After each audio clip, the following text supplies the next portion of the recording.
Hello to all my friends at the National Farmers Union. I'm very sorry I can't be there in person, but as you know, the Farm Bill fight goes on. Let me just say that Tom Bias and Robert Carlson have provided enormously important leadership to this Farm Bill fight. You've contributed so many important ideas and, of course, the energy to push this Farm Bill through. Your group has led the way in pushing for policies that all of American agriculture can support. Permanent disaster aid, renewable energy support, livestock marketing reforms, and I've been happy to stand shoulder to shoulder with you in each of those fights. As you know, we're working in the 11th hour of negotiations on the Farm Bill. We've worked hard to reach an agreement that will lead us to a final result. Without doubt, this has been the most difficult negotiation I've been involved in during my more than 20 years in the U.S. Senate. As we negotiate, we are pushing priorities that we share.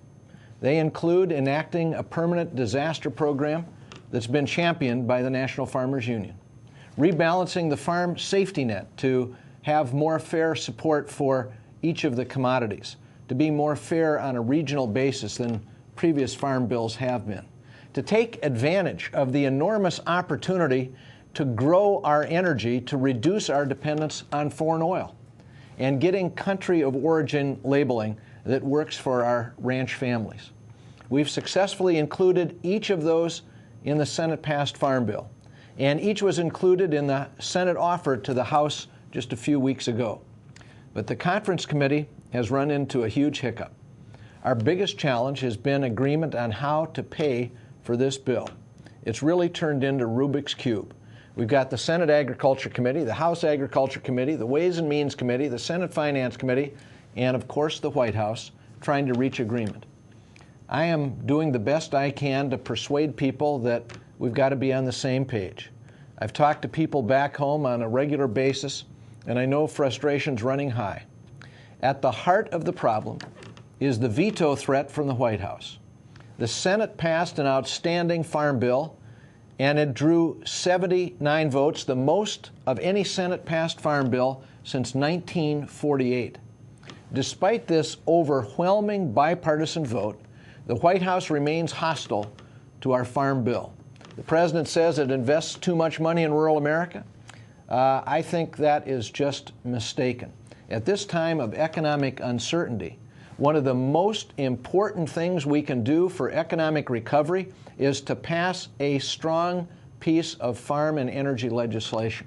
That will help invigorate America's heartland, and I believe it's one of the best forms of economic stimulus.